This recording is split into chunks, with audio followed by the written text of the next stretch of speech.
नमस्कार दोस्तों, स्वागत है आपका शर्मा कॉमेडी कपल में। एक न्यूज़ आ रही है 11 अगस्त से कि भिवाड़ी के गांव में रहने वाली लड़की थी मनीषा, 19 साल की। बेचारी पढ़ाई लिखाई करके और एक प्ले स्कूल में पढ़ाती, टीचिंग का काम करती थी। उसके पिताजी मज़दूर हैं और जैसे तैसे करके परिवार का पालन पोषण चल रहा था। बच्ची की ख्वाहिश थी कि बड़ा मेडिकल अधिकारी बने। बहुत बड़ी बीएससी करने के लिए फॉर्म भरने के लिए जाती है। बोलती है अपने पिताजी को कि मैं जो पास में कोई मेडिकल कॉलेज होगा कि मैं वहाँ जाती हूँ और जाके पता करती हूँ फॉर्म का क्या प्रोसीजर है। बच्ची जब देर शाम तक लौटती नहीं है, उसके पिताजी के पास एक कॉल भी आती है 6:30 के करीब में, और वो कॉल बस 10 सेकंड की होकर कट जाती है। इधर से कॉल करते हैं तो कॉल नहीं लगती। तो घबराहट में उसके पिताजी बस पकड़ के जब वहाँ पहुँचते हैं मेडिकल कॉलेज में, तो वहाँ तकरीबन 8 बजे के करीब की बात है। वहाँ जाके उनको 2-3 बंदे मिलते हैं, जिनमें से 3 में से 2 बंदे शराब के नशे में थे।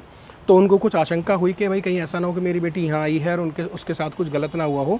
तो उन्होंने पुलिस को कॉल किया। पुलिस भी आती है वहाँ पर, 112 नंबर जो पहुँचती है वहाँ पीसीआर, वो जाके उनसे पूछताछ करती है।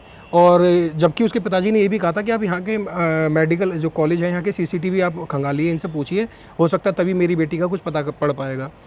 पुलिस वाले जाते हैं, उनसे पूछते हैं तो वो तो मना कर देते हैं डायरेक्ट कि यहाँ कोई लड़की आई नहीं है, और सीसीटीवी दिखाने से मना कर देते हैं। जबकि वो पुलिस वाले हैं। भाई पुलिस वाले अगर चाहते ना उस बच्ची के लिए इंसाफ दिलाने के लिए ढूंढते, अगर सीरियस होकर उसके पीछे पड़ते इस केस के चक्कर में, तो सीसीटीवी क्या कुछ भी खंगाल सकते थे वो।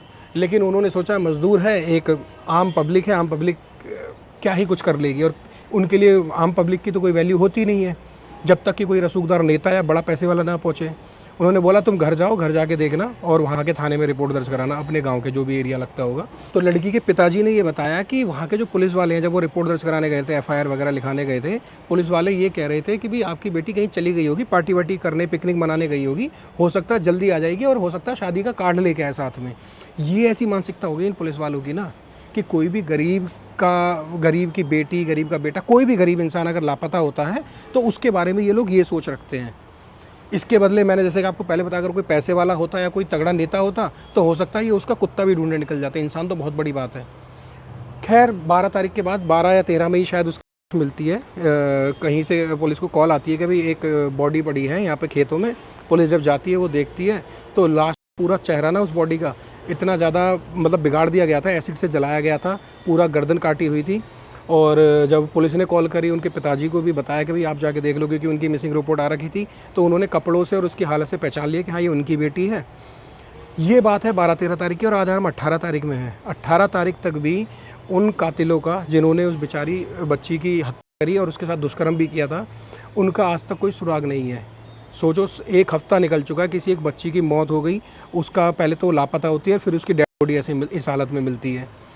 तो इसके बावजूद आजकल की हमारी जो मीडिया है, ख़ासतौर से मैं कहना चाहूँगा जितने भी बड़े न्यूज़ चैनल हैं, किसी के पास भी ये खबर के लिए जगह नहीं है, क्योंकि वो लोग कहाँ बिज़ी हैं। बिग बॉस चल रहा है आजकल, डॉग लवर्स बने हुए हैं, पता नहीं दुनिया भर की चीज़ें। ठीक है, आज सबके लिए ये सब चीज़ें ज़रूरी होंगी, लेकिन डॉग को तो तब बचाओगे ना जब इंसानियत बची रहेगी।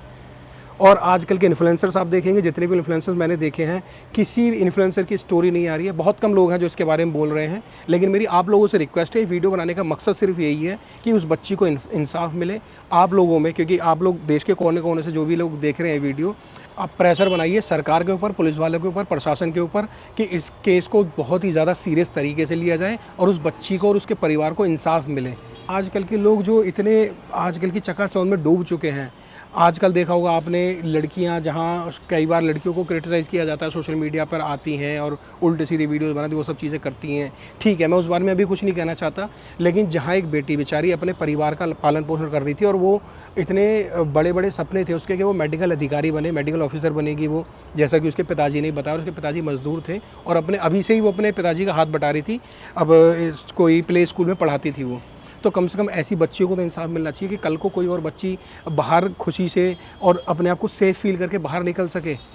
और मैं प्रशासन से भी कहना चाहूँगा कि कम से कम आप इतना ज़रूर ध्यान रखें कि पहली बात तो किसी के साथ ऐसी घटना ना हो, और अगर हो जाती है ना तो इन चीज़ों को सीरियस लें। ये नहीं है कि आपने उसको छोड़ दिया कि हाँ वो बाहर चली गई या आ जाएगी, मिल जाएगी, जो भी कुछ है, देर नहीं लगती है दुर्घटना होने में। बाकी बस मैं आप सभी लोगों से यही कहना चाहूँगा, आप लोगों की जितनी भी कोई भी अगर आप चाहें तो प्रेशर बना सकते हैं सोशल मीडिया पर, यहाँ के सीएम को हरियाणा के, और वहाँ के पुलिस को, एसपी को, जिसको भी आप टैग कर सकते हैं, या अगर आपको कोई पर्सनल आप अगर उसमें हेल्प कर सकते हो उन बच्चों की, उस बच्ची की और उसके पिताजी की, उसको इंसाफ दिलाने में, तो ज़्यादा से ज़्यादा प्लीज़ कोशिश ज़रूर करिए उसको हेल्प दिलाने की। क्योंकि आज उस बच्ची की बारी थी, कल को हो सकता है हमारी बहन कोई बेटी ऐसी मुसीबत में फंस जाए या उसके साथ ऐसा गलत ना हो जाए।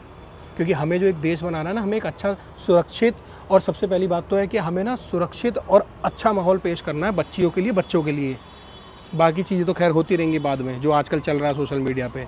ये गंदों को सपोर्ट ना करके मैं कहूँगा अच्छी चीज़ों को सपोर्ट करना सीखिए और उस बच्ची को इंसाफ दिलाइए। जय हिंद, वंदे मातरम।